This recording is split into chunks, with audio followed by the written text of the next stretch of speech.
A palavra é Jesus Cristo. Segunda-feira, na 21ª semana do Tempo Comum, 26 de agosto de 2024. Oremos. Ó Deus, que unis os corações dos vossos fiéis num só desejo, concedei ao vosso povo amar o que ordenais e esperar o que prometeis, para que, na instabilidade deste mundo, nossos corações estejam ancorados lá onde se encontram as verdadeiras alegrias. Por nosso Senhor Jesus Cristo, vosso Filho, que é Deus, e convosco vive e reina na unidade do Espírito Santo por todos os séculos dos séculos. Amém. A liturgia da palavra desta segunda-feira contém, na primeira leitura, o texto do início da segunda carta de São Paulo aos Tessalonicenses, capítulo 1, versículos de 1 a 5 e os versículos 11 e 12. O salmo responsorial é o Salmo 95, com 3 estrofes, intercalado, entre elas, o refrão: Anunciai as maravilhas do Senhor entre todas as nações. E o Evangelho de Mateus, capítulo 23, versículos de 13 a 22. Paulo já havia elogiado e convidado os cristãos de Tessalônica a que progredissem sempre mais, qualquer ponto tivessem chegado. Na sua primeira carta, no capítulo 4, versículo 1, estava lá este convite apelativo. Na segunda carta, texto que nós ouvimos hoje, ele agradece sempre porque estes irmãos progridem sempre mais na fé e porque aumenta a caridade que eles têm uns para com os outros. Isto para Paulo é motivo de grande alegria. Se gloria nas igrejas de Deus por causa da perseverança e da fé dos tessalonicenses em todas as perseguições e sofrimentos suportados por causa de Cristo.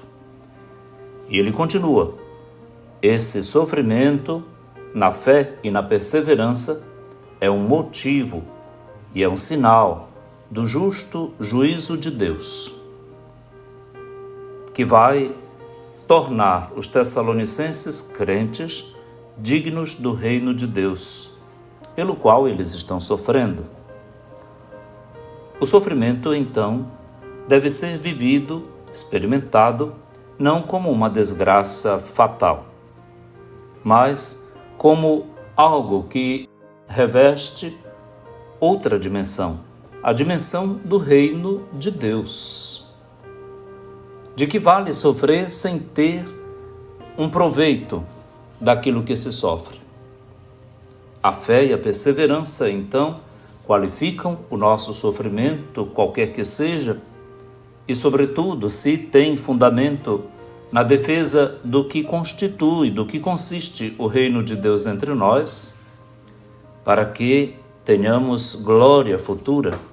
De fato, na carta aos Tessalonicenses, Paulo trata de temas escatológicos, daquelas realidades do fim e do pós-fim da vida terrena. Por isso é que convida, em nome do Senhor Jesus, a que os tessalonicenses progridam sempre mais, em virtude, em perseverança e em fé, para que sejam dignos da sua vocação, porque o Senhor os chamou também a isso, para que se torne ativa a fé dos tessalonicenses e o nome de Jesus seja glorificado exatamente por causa da atividade, da operosidade da fé.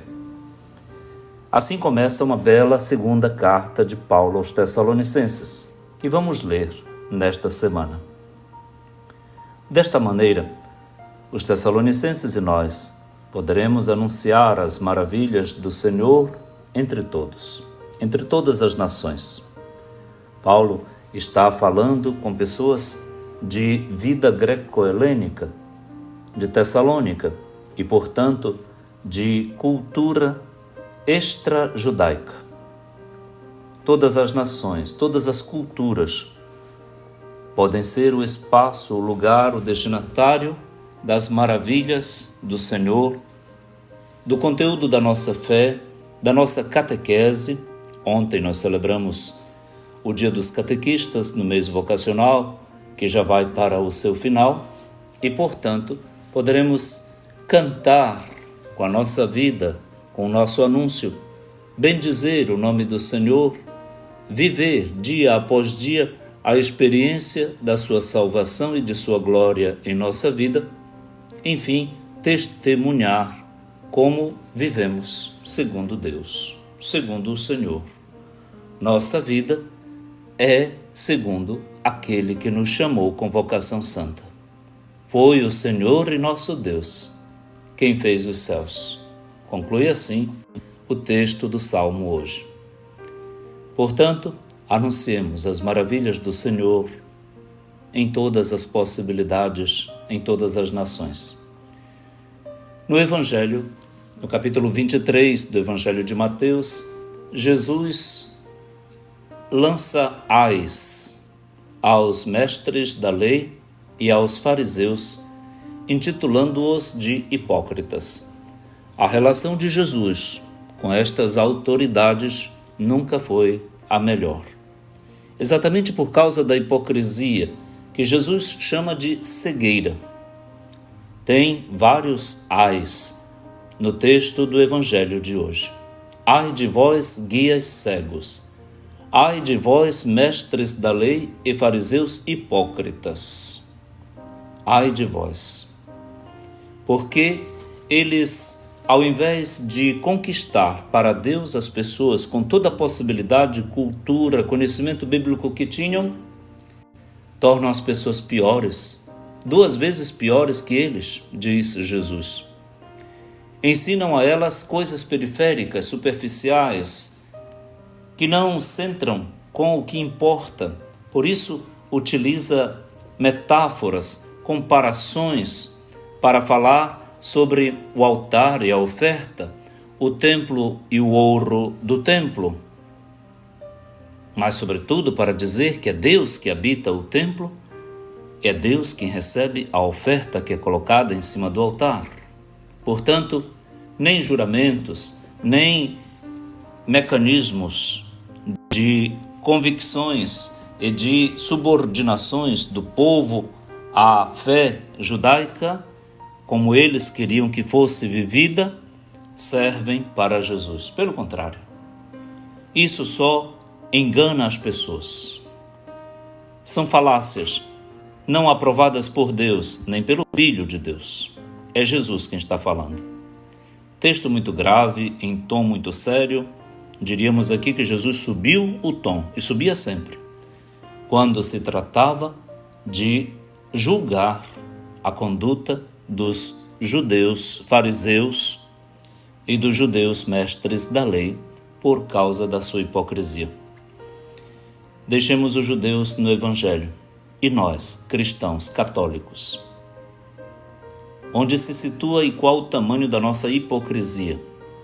Que ais Jesus lançaria hoje na minha vida, na tua vida, na vida da nossa comunidade, dos crentes de hoje? Quais as contestações, os protestos de Jesus à nossa conduta, à nossa palavra, ao nosso ensino, nosso modo de rezar e de organizar a nossa vida, inclusive da igreja? É isso.